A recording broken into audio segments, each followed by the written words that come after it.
I call the next phase of my discussion critical because pleasure, recreation, recharging are essential at the best of times, but are more crucial than ever in times of despair. The first casualty of adversity is precisely the most important to nurture, namely the pursuit of rest and recreation. Insist on at least an hour a day actively engaging in an activity that you know is therapeutic for you. It may be reading, gardening, music, exercise, or whatever medium previously gave you pleasure or joy. This is an important platform from which to initiate the healing process. It is not to be underestimated and is in fact not negotiable. Far too many people delude themselves that denial of pleasure is an essential penance, when in fact it is simply a serious overtaxation of one's physical and mental well-being that is both futile and costly. Getting back to an activity that you normally found nurturing and relaxing is an absolutely critical first step in initiating a recovery. It is a categorical commitment to yourself that you will not succumb to self-pity. It is a statement that you have taken ownership of your recovery. A minimum of 1 hour a day devoted to an activity that previously gave you peace or comfort is often the first vital step to recovery.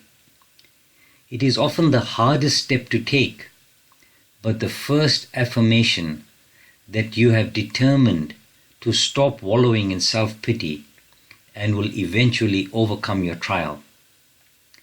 The first few days will be intensely difficult, but persevere and you will be amazed how the load lightens. Not denying yourself pleasure is an acknowledgement that you are serious about recovery. At this phase in your journey, it is also important to understand that just as good times cannot go on forever, bad times too are cyclical. Recognize the transient nature of the situation you find yourself in and look out for the good times ahead. People who have survived the most horrendous trials all confirm that at the time they felt that there could be no resolution to their situations. Look back at your own life and those around you and recognize the cyclical nature of life. From the changes of the seasons to the fortunes of the most successful celebrities and politicians, circumstances always change, and without wanting to trivialize the pain of your own despair, time is indeed the best healer. Accept the cyclical nature of life's journey, and it makes bad tidings that much easier to bear when the inevitable does occur. Remember, no bad time can be forever. Probably the best words that come to my own lips when an adverse situation arises is, "It could have been worse." There is nothing that could not have been worse in most adverse life situations. A lot has been said and written about the virtues of optimism. Sincerely applying it to your own adverse circumstances helps significantly alleviate the pain and misery. An extreme example is the individual with a terminal illness. I recently had the unpleasant task of breaking the news to a patient. This is one of the most difficult aspects of what I do for a living. This individual's response was to be thankful that he had time to prepare. Wouldn't have wanted a sudden departure, hey? He was keen to prepare himself and his family for the inevitable, churn through his bucket list, and make his peace with the world.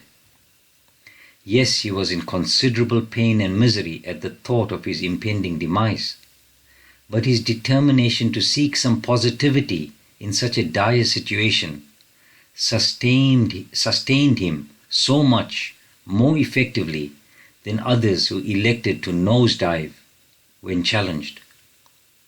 Pain, misfortune, and loss are all part of life's journey. Actively seeking out some positivity and perhaps defining something, however trivial, which could have made a given situation worse, may help mitigate, to some extent, a given set of circumstances. After all the reading, counseling, and advice you receive, recognize that you and your problems are unique. So too are your solutions. What may work for another individual may aggravate your own circumstances. The challenge is to seek out, identify, and work on what works for you. It may be a spiritual approach, positive thinking, counseling, or simply taking a holiday to crystallize your thoughts. Identify what is most likely to work for you and develop a strategy that is consistent with your values. Bouncing off ideas from an astute associate or family member can be invaluable. A good psychologist who has insight into your personality and coping skills may be well placed to offer meaningful direction.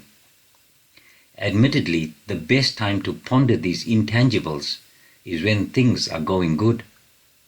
However, knowing that an approach has to be comfortable with your take on life must be a big part of any outcome strategy. Try to gain an insight into what measures are likely to work best for you.